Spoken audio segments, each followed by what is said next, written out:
Hello, everybody, and welcome.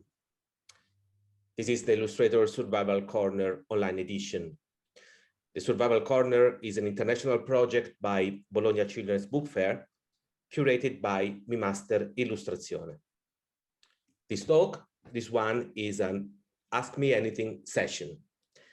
That means that we kindly ask the audience to feel free to submit all the questions you have about the topic through the Q&A tool here down on Zoom. We really would like this event provide useful contents for the illustrators community. My name is Giacomo. I'm from the Illustrator Survival Corner team, and I'm very glad to introduce our nice guest, Giulia Orecchia. Welcome, Giulia. Good morning. Thank you. Thank you very much. And hello, everybody. Giulia Orecchia is an Italian illustrator based in Milan, Italy. And she has been working in children illustration since the early 80s. She has been publishing picture books, book covers, activity books, novelty books, school books, and so on. In 2021, Giulia was among the jurors of the Children Spectators, an international illustration contest and exhibition within the framework of the mapping, a map of the aesthetics of performing arts for early years. The aim of mapping is to create a map of the sensitive relationship between young children and artists, and so produce children-oriented theater. According to this, we decided to set this event, try to go deeper in Giulia's experience about the importance for an illustrator who works mostly on children's contents to be a spectator of children's life, to really know them, to get in touch with them, and how much this relationship affect the creativity and the design process doing a picture book or any kind of visual content for children. But before start, let me say thank you to all the nice audience connected here today from all over the world. We are very glad you are here. You are welcome. And please, again, this is an Ask Me Anything session. So submit all your questions for Giulia. We are here to provide you contents, the contents you need to be an illustrator. So Giulia, yes. I really would like to ask you to introduce yourself with some of your beautiful images and tell us what's your job and what you do and what's your relationship with children as a children content creator. Thank you, Giacomo. Thank you. And thank you to everybody who's listening to us and prepare your questions so I can answer any question you will ask. I am a children books illustrator mainly, and I always say that I care. Children are my art directors. I always do illustrations as if I had a child on my knees and I had to tell him a story without being able to speak. I just have to tell a story with pictures. So I try to make pictures that really communicate with children. As you know, children don't read text and look at illustrations, but children read illustrations and look at text.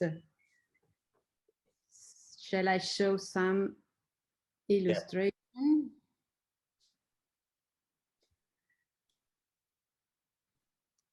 So I choose some illustrations and I tried to divide them into big categories, because not everything is the same. It depends on the text, it depends on the aim of the book, it depends on the age of the children for whom the book is conceived.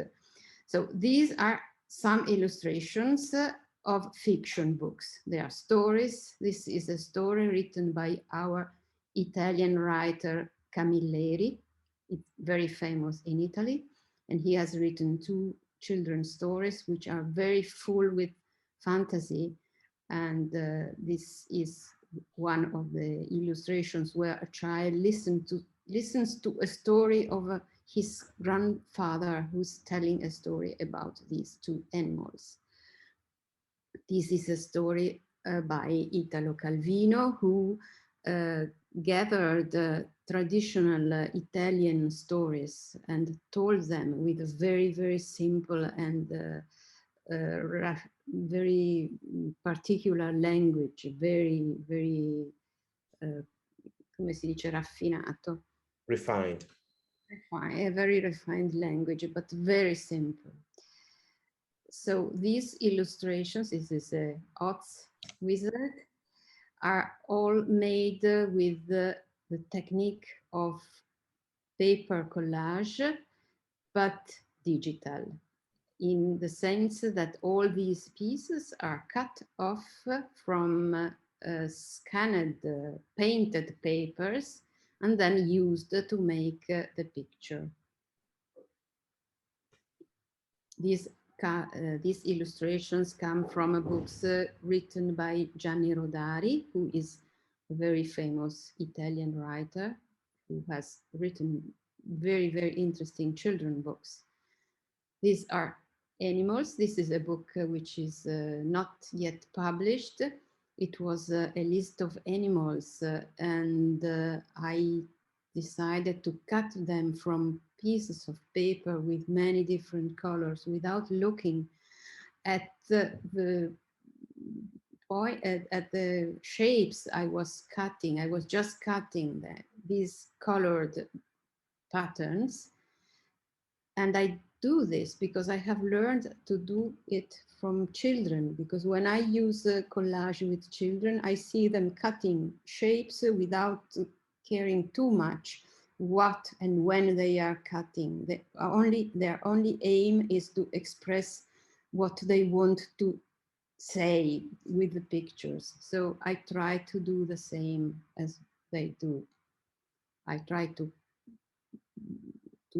paint or to draw or to make a picture with the most simple way of saying, when I have said something, I have said it. I don't go on working on it. These illustrations are a bit more conceptual. There are some, let's say, messages they are going through. With children, it's not so easy as with grown-ups, because they don't have the same language, the same metaphors, they don't have the same knowledge of grown-ups. So you can say anything to children, but you have to use a language they can understand.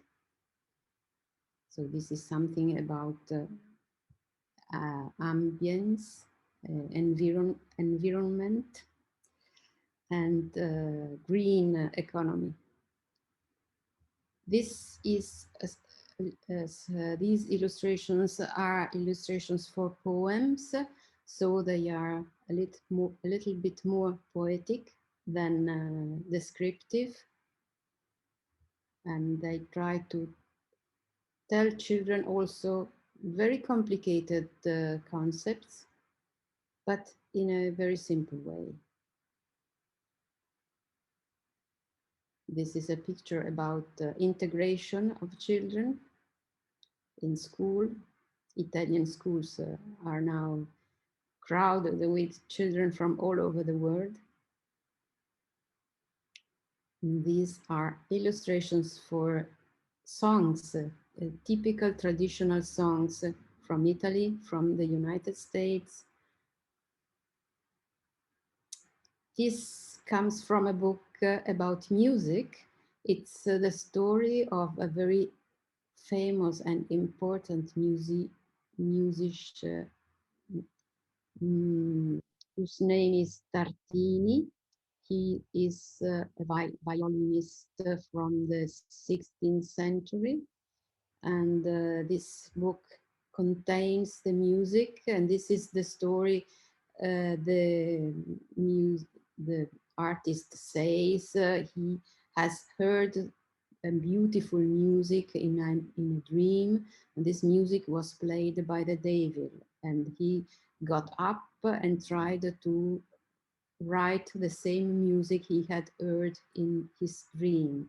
So the devil is something which exists and does not exist, and I tried to represent it, not very consistent, but as paint and colors, he exists and does not exist. This is always the same artist who also, he does not only play music, not only. Then there are illustrations for books which which tell children about their everyday life. And children love to see what they know and to recognize the situation they have lived or they are living in. So I try to be very, very simple and to give them the possibility to read every picture very easily and to recognize his life, everyday life. In the school, this is the kindergarten. These are some characters which I make like little puppets, and then I move them to give them life.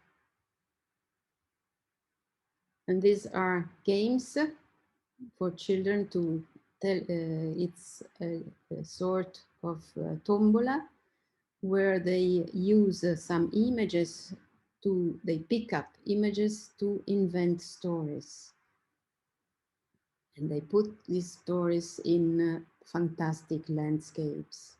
These are all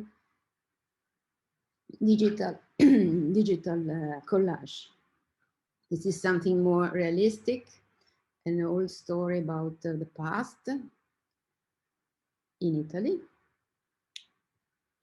And when we talk about childish illustrations, Giacomo, I want to show you how children can work if they are somehow directed to work in a different way. So this is...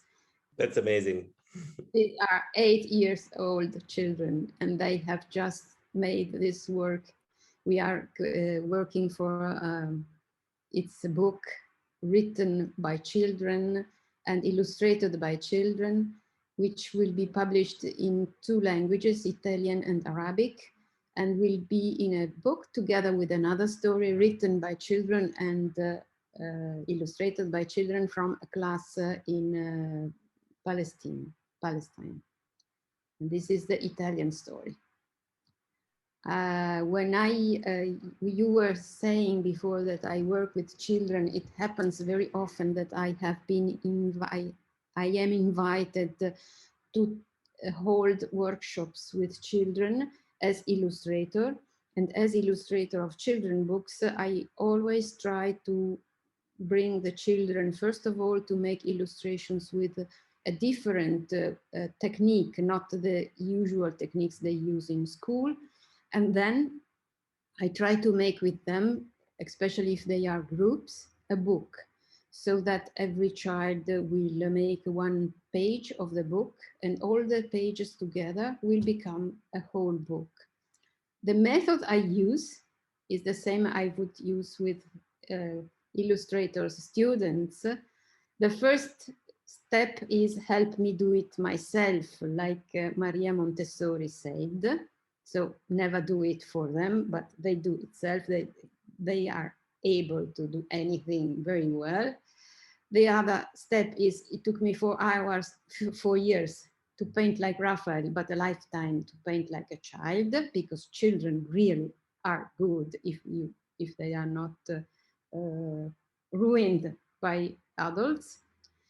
And another very important point for me is this text by Gianni Rodari, which comes from his book La Grammatica della Fantasia, where he tries to describe the methods he uses for writing, inventing books, inventing stories, and also to work with children to let them invent stories. And it's a very interesting text. He writes it very well because he is a poet, I'm not. But the text says that if you throw a stone in a pond, you will see a lot of movements. And these movements are the same that a word arises in the mind when thrown in mind. And if you put together 2 or 3 words, these connections will be a lot and very interesting. And the same, as in my opinion, the same happens with pictures, because pictures can be very, very stimulating. And if you put 2 or 3 pictures together, which apparently have nothing to do one with the other, you will see that a lot of ideas come out. Very often children ask me, where do ideas come from? Ideas come from anywhere, but you just have to choose something and try to imagine what comes out. It's very interesting. Another sentence, my method is also this one. I hear, I forget, I see, I remember, I do, and I understand. I don't know if it is Confucius.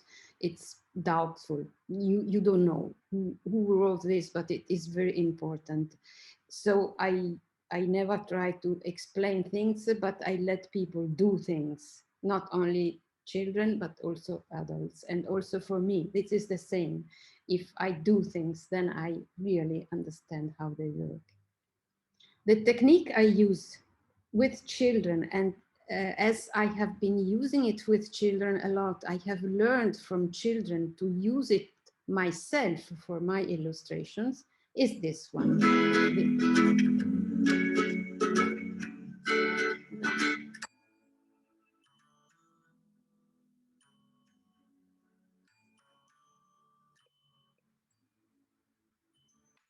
It's the technique of cutting paper, drawing with scissors, like Matisse did. If you know Matisse, when he was old, he got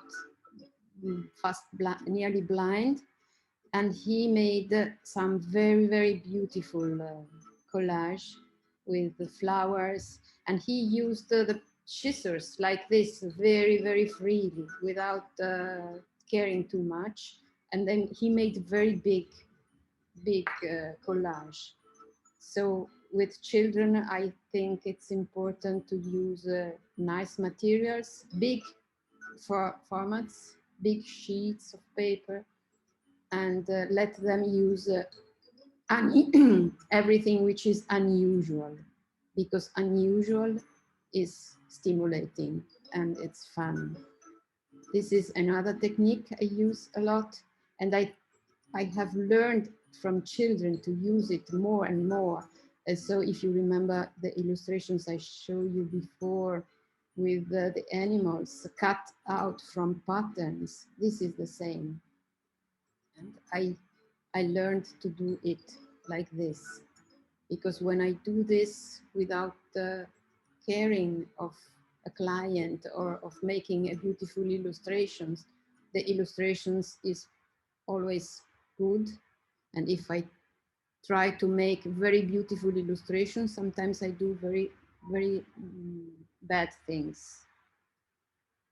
This is one of the workshop. You can see how children work freely with abstract. They work with abstract, and then they invent stories from the abstract pictures. And this is a very interesting. They invent. So look, they look at this abstract thing and they invent a story. And they tell the story to their friends. This is another play, so like a little joke we make with children. We give them a small image. They on a double page. You open the page and they have to invent another picture. They are so free in representing things, and it's also so nice to see how pretty and how small they are with their work and how proud they are of their work.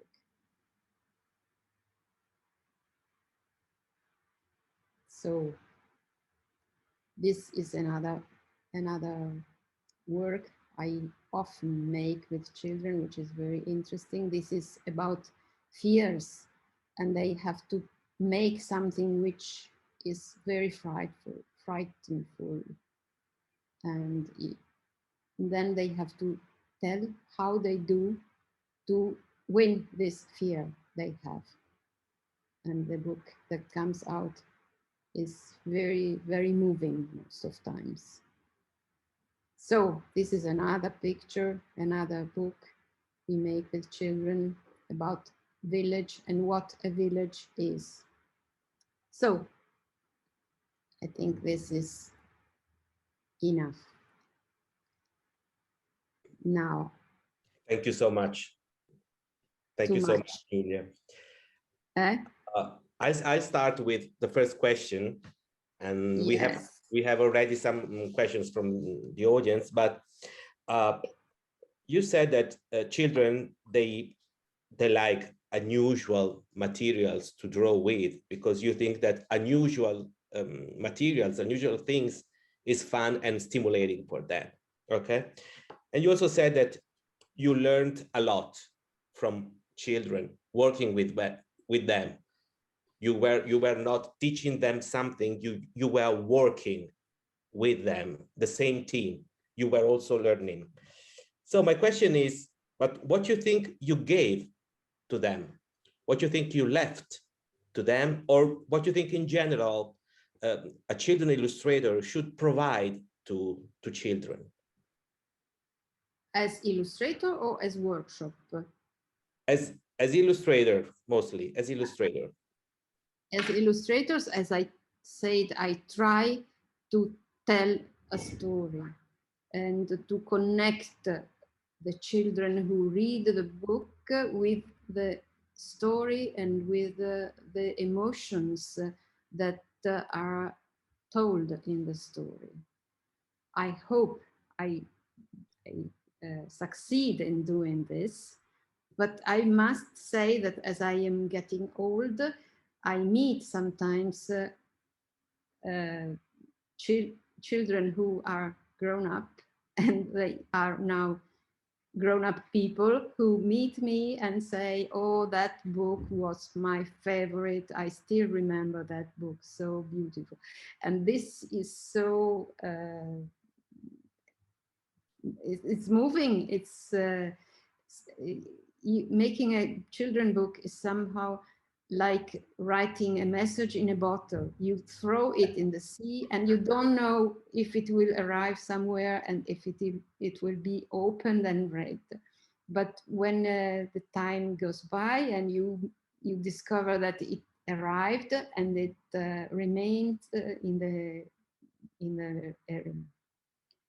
the memory of people, this is really beautiful. And you also said that children are your art directors mostly. And what kind of art director they are? Do they change their mind? Do they know what they want? You know, sometimes it happened for illustrators to work with art directors that sometimes they're not that sure what they want, that they want to go. And what kind of a director they are? They know what they want? They are lovely art directors because they are very open-minded and they like paradoxes, they like to have fun, they like to have a relation, and they are very reactive. So you just have to do a little thing, you just have to speak their language and have their point of view, and then they will understand and answer immediately and react. if you talk to children in the position of someone who teaches or who gives rules, it's okay, but you are doing something different. I really like to be on their level Mm-hmm. and look at the reality, at the world with their eyes, and try to be as as new, as young as they are, and I to understand what they understand and what they do not understand, what is their point of view in everything. Of course, then I try to give them my adult point of view too, but with their language from their level. Yeah, we have many questions in the tool, and many of them they're asking, once you get out of the innocence of a child, how you reconnect to them to have the same perspective that I think you reply right now. And also Dina, she's asking, there is another way to get in touch with the perspective, with the thoughts of the children, except interacting with them directly. There are other sources you explore to stay in touch with the children points of view, with their, I mean, I know you are a mother, and I think this is maybe one of the most source you have, but That was not a very interesting source, because every child is different from the other, and your own children sometimes give you a distorted view of you, children reality. I think real children, you have to meet many real children to be always in contact with them. It's if you don't have to do with children, you can uh, you can do things, of course, but this really living connection is very important, in my opinion, for me sure. at least.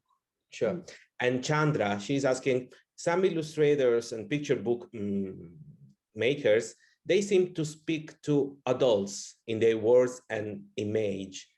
And how much do you speak to adults, grown-up people, when you do your books? I mean, you stay on a double level. You also think about that in a way it will be the mother or the father or someone grown up to buy this book. So it is not only addressed to the children from a content side, but from a marketing side. For instance, let's say that it will be a grown up to buy the book. How you manage this? It's an issue for you, or you simply don't care?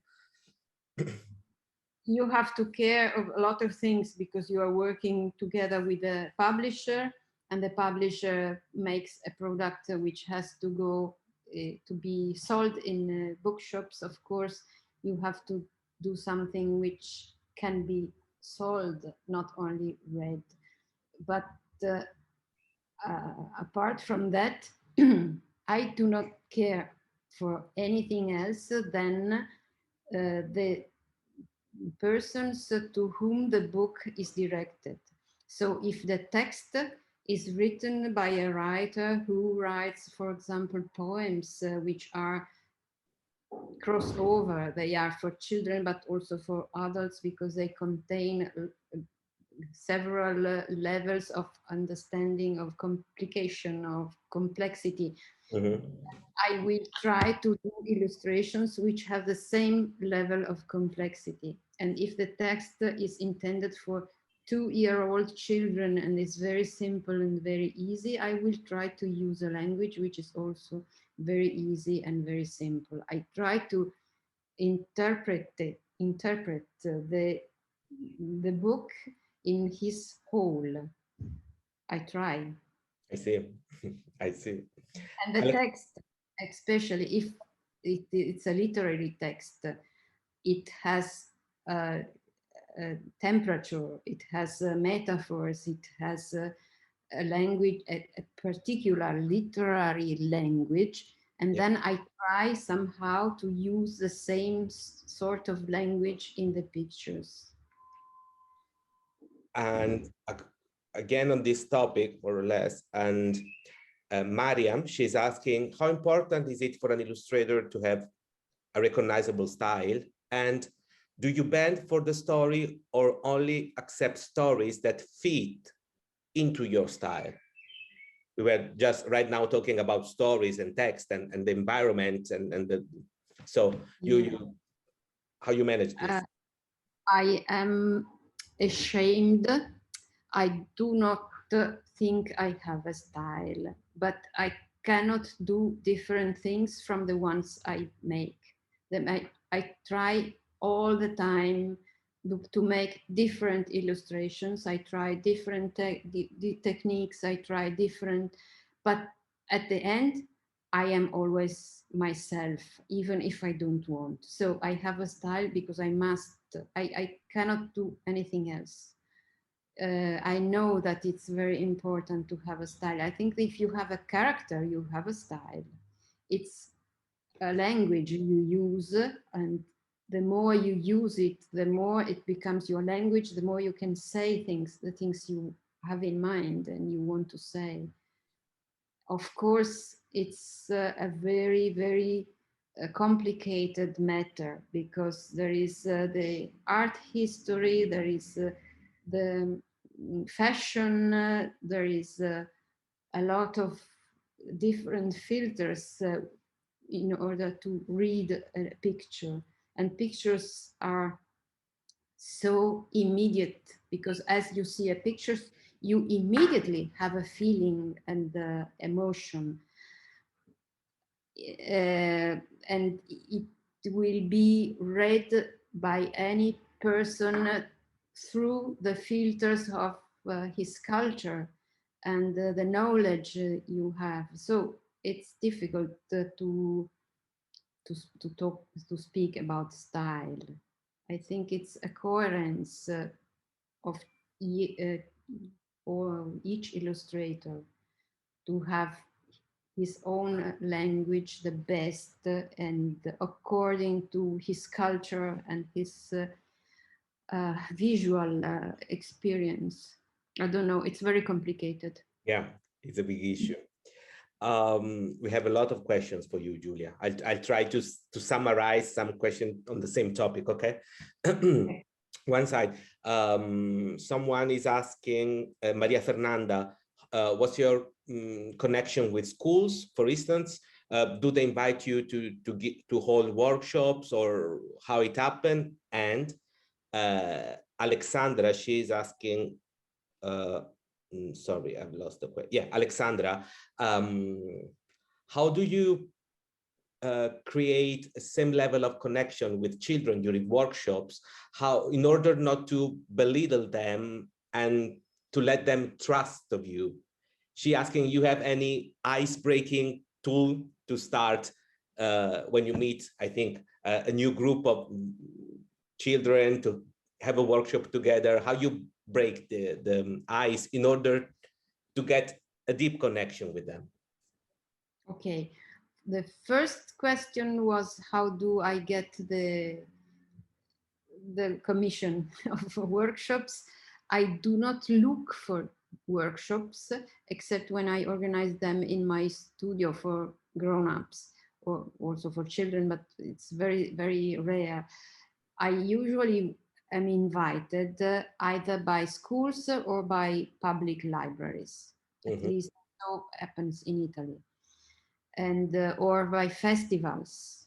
Sometimes the festivals ask for workshops, and they are most of times connected with the books that are published in the last times. And as techniques or strategies for getting to with the children, it's not difficult because they are so open, so reactive. They are so enthusiastic immediately. You just show them some little thing like instruments to cut, or I show them just one drawing, I make for them something, and they immediately understand what they have to do, and they are so pleased to do it because they really need to do. something with their hands, to do artistic work. It's not so off, they don't do much, they don't have much art in their lessons. Yeah. Normally they are pleased and happy to have it. It's easy. They need this. They really need this. And Alessandro, he's asking, it's a big question. What is the sense of beauty in children?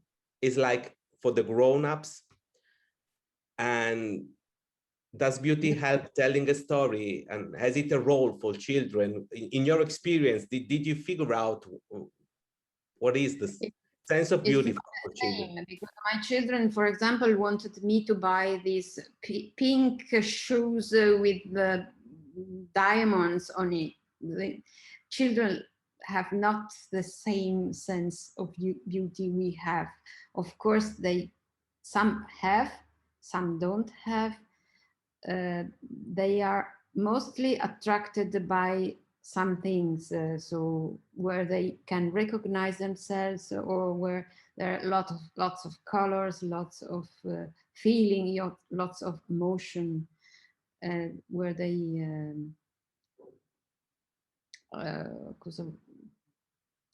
is that enough? Yeah. I mean, I'm asking myself. Yeah, that's a big.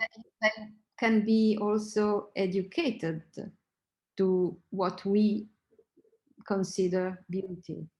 But you know, in each culture, in each period, this beauty can change. So it's something very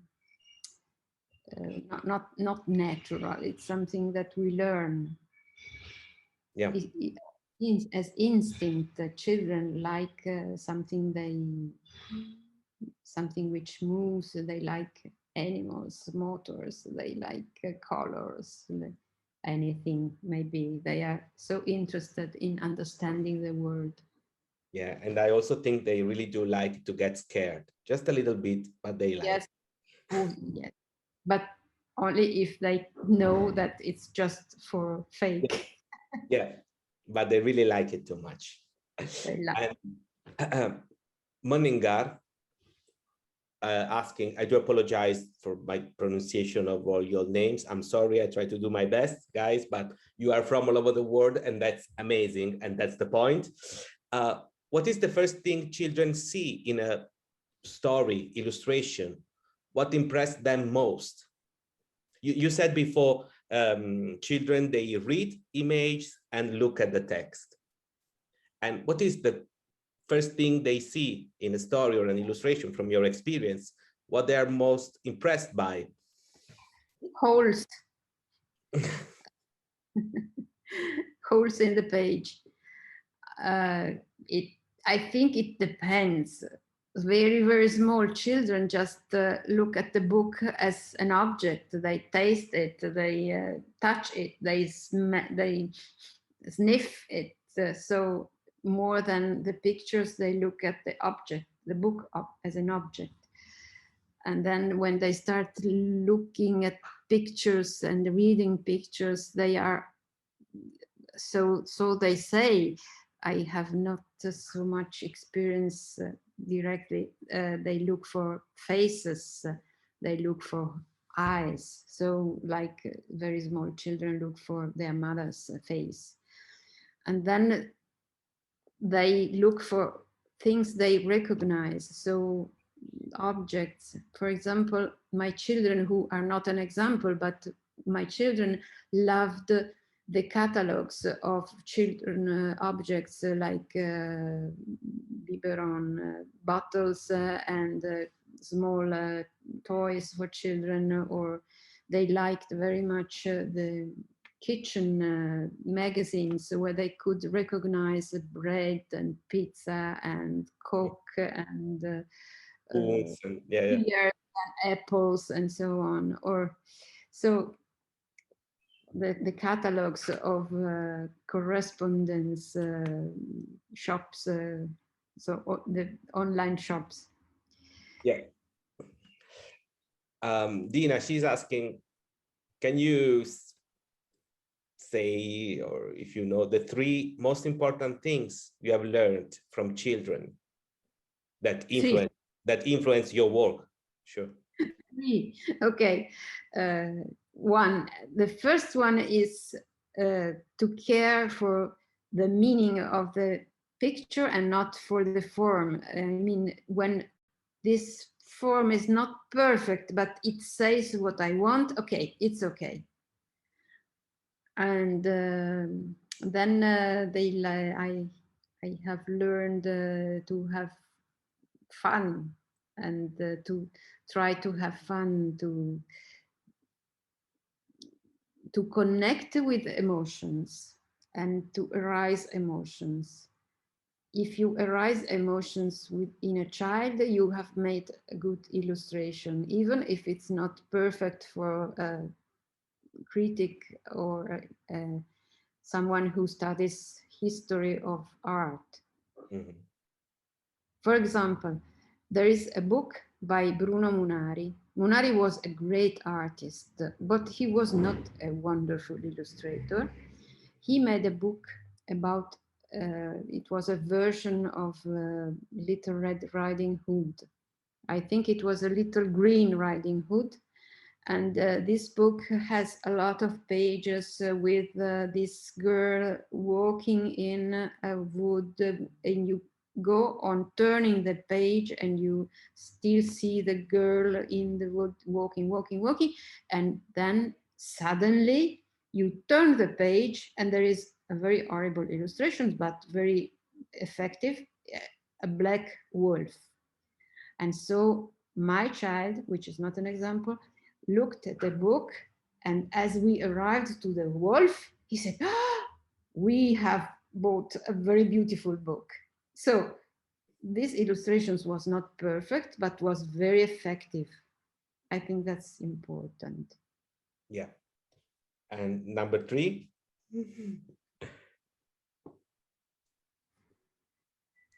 Number three, you are waiting for me. Number three. Oh my God. I don't know. If you have. It's difficult. It's a trick. What the third thing is that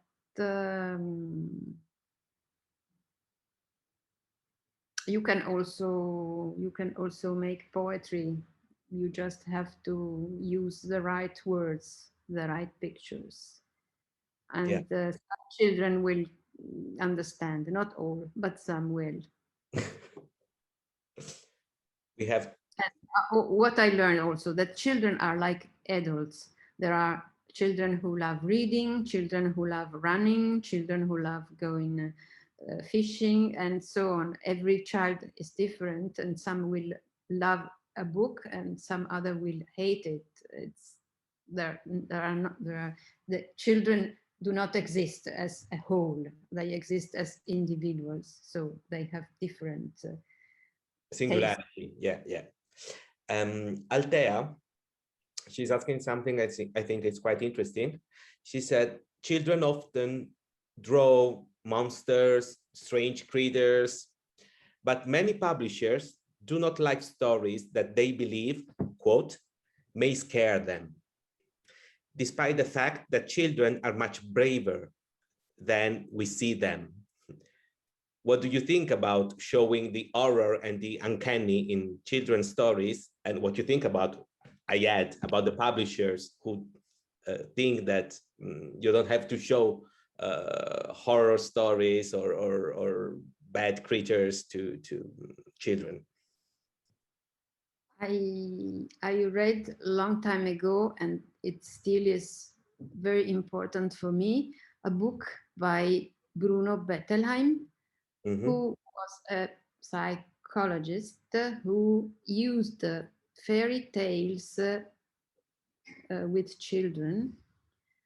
And he writes, his opinion is that the stories which contain a very, very scaring part are very useful for children, also because fairy tales normally always finish with a happy end. Yeah. So children can project themselves in the story, identify in the difficulties of the story, and then learn that they can solve it, they can be safe. And this is a metaphor of a way of losing their fears, and it's very useful. So stories may contain very, very scaring parts, but they always have to have a happy end. These are children. We grown up, we like also stories which do not have happy ends, but we are grown-ups. We don't count. And publishers, but not only publishers, also parents or teachers, most very often have a strange idea of this. They want to protect children maybe too much, I think. Yeah. Of course, publishers have also economic problems, and they have to find the right middle, the right choice, and find, come si dice, un equilibrio, Balance. balance between everything. Yeah, it's not an easy job. Some are more brave, some are less, but it depends also on their position in the market, or their choose as their idea of editing, of being an editor, being a publisher.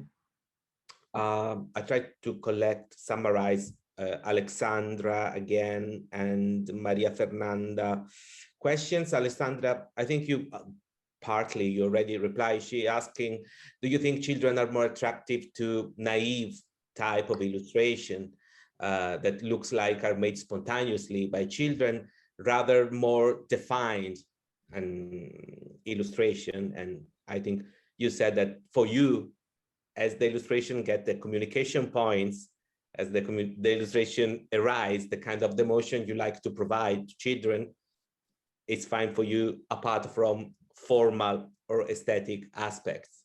And that means also that children, they really don't care about how refined is an illustration or not. This is not true. They love very, very refined illustrations with many, many things to look at. But I don't like to make too full illustrations. It's not for me. I prefer to be very quick in the communication. But children love little things, love to look for and find things. Yeah. And another one question. Just a moment, I'm going through the panel.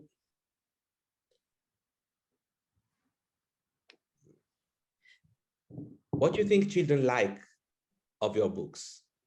Why you think your books are so successful and why children they like? I really don't know. It's too personal as a question. Of course, you can ask anything, but I don't think you can ask this. I don't know. Okay, we skip. It's a very personal one. And Matteo, he's asking if it never happened to you that some publisher stop you or refuse your illustration because they think that the content is too scary. It never happened. It happened to you. Can you say something about this? You know Hansel and Gretel? Yeah. When Hansel and Gretel come back home after they were with the witch, yeah, they find that their stepmother was dead. And I wanted to draw the tomb of the mother, but the editor didn't want to. They stopped. Or another time, yes, I was making a book about small things that small children, that was for very, very young children, the things that children find when they go on a walk, so like leaves or seeds, small things, small animals, birds, and so. And I wanted to make a page with dog shit, with small pieces of cigarettes or chiodi arrugginiti. So yeah, rusted needles, like it's okay. Yeah. was forbidden by the publisher. So Okay, so it happened. It happened, and there is um,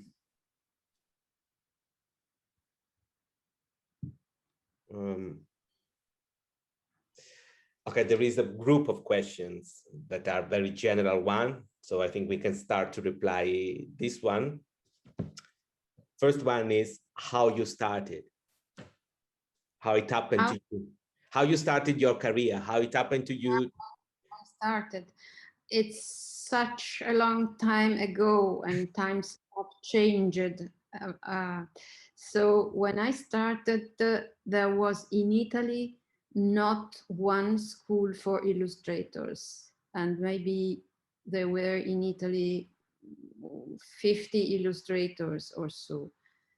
So I went to meet them and asked them, how can you become an illustrator? And they told me, well, you make a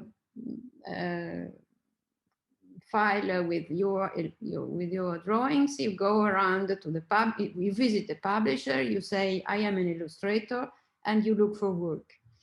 And so I did. I prepared my drawings, I put them in the file and went to the first office where I wanted to present myself, and I arrived to the door.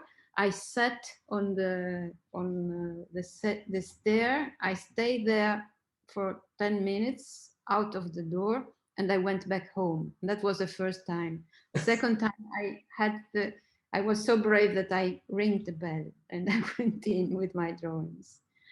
And so it went slowly. I started making some small things. First, I was assistant in a graphic studio, and then I was helping. I was working by a publisher who made school books of technique and so on. And then slowly, I said, well, I want to do just this. And I started making horrible things, horrible illustrations for very boring things for years and years. And then one day I had the chance to make the first book, and I was so happy. And I went on making books. Yeah. So Benedetta, she's asking, do you think an art degree is strictly necessary to become an illustrator? And what advice could you give to someone who's on the way to transform a passion into a job? I think half of the answer you gave right now. You struggled for years. It's a degree is not requested, but in my experience, those who had an artistic background, they have more capability, they have more ability. So it's useful, very useful to have an artistic background, but it's not, obviously, nobody will ask for your curriculum for your studies. So you just have to be very, very good in your work, in your job. And other. And what else apart to have the skills of drawing? There are lots of courses, so lots of schools now. You just choose the best ones. And Giacomo knows better than I. And it's a fascinating job, but it's not as easy as it looks. So yeah, and maybe being able to draw is not enough. as you said before, you have to be bold. You have It's not enough because you know you have to work on your own. You have to have a big self-control, big. You must be organized and able to manage frustration and denials. so on. Hmm? And many people is asking if you organize online workshops for adults or workshops in general. I think that they can go visit your website, and in the case something is coming out, they will find all Yes, the information in there. I do sometimes, and when I do, I put the news on my site, which is not very good cultivated in the last years. Anyway, when I do, I put there an advice, and there are two sites. One is for workshops, and one is for illustrations. And another question is again about the style. Okay, I try to recap two questions. The first one is how you built up your style, and you partly answered, as you said, is the way I am. And also, you think there are some styles that, from a global point of view, are excluded from the children's editorial market? Well, if you had asked this me 20 or 30 years ago, I would have said, yes, this is good, this is not good for children books. But now I'm not able to say what's good and what's not good, because anything can be good if it's thought is if it's developed for a children book, if it's made with a clever idea. So there's no limit, but it has to be a language that children can understand in somehow. And again, we have many questions about the style, how you built up, when you understand that it was your style, and you think how important it is to have a style to get recognized in this big amount of illustrators all around the world. As the illustrators are a big amount of illustrators, I think it will be very, very difficult to be recognized because there are so many illustrators. To have a style is something which I understand is very important, because you have to be yourself, and you hope that the clients will ask for you because of your style. And the clients have to recognize you and know that if they ask you an illustration, they have to know what to expect. So it is important. For me, when I started working, the illustrators I was asking, what shall I do to be an illustrator, told me, you do not have to have a style. You must be able to do anything, because it was so different at the time. Mm-hmm. You were asked to be able to make any illustration. It's luck that now you can have your style, so that you don't have to try every time to make different things and different styles, which is not easy, because when you have one style that is the way you work, it's so much better to use always that way of working.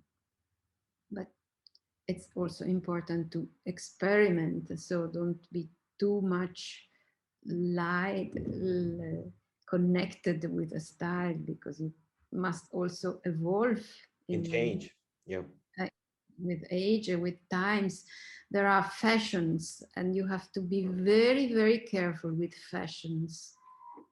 every year there are some illustrators who are the fashion, and so all those who wanted to learn try to imitate the fashion of the moment.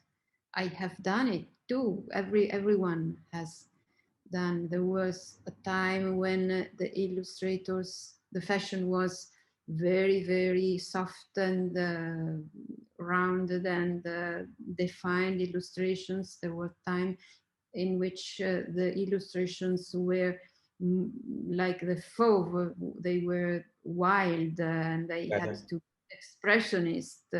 And then it came another, it changes continuously. So Yeah. don't follow the fashions, but try to do something good. If you look at the thousands of different styles that illustrators all over the world have, you cannot just say, you can just say, okay, I will be myself. That's the only way, and try to be the best possible. Thank you so much, Julia. We are running out of time. It was a big pleasure to be with you today, and I see on chat many thank you to share so honestly and vividly your experience and your career. Our audience is saying it helps too much. It helps too much. So that's why we are here. So again, thank you, Julia. And before we leave, if you like, we can meet again at the Illustrators Rebel Corner today, 2:30 p.m. Central Europe time zone, with another Ask Me Anything session. The title is So You Want to Be an Illustrator? And we will be talking about everything apart from style. We are talking about all the skills necessary to be an illustrator. So goodbye, everybody. Thank you again. Bye-bye. Thank you.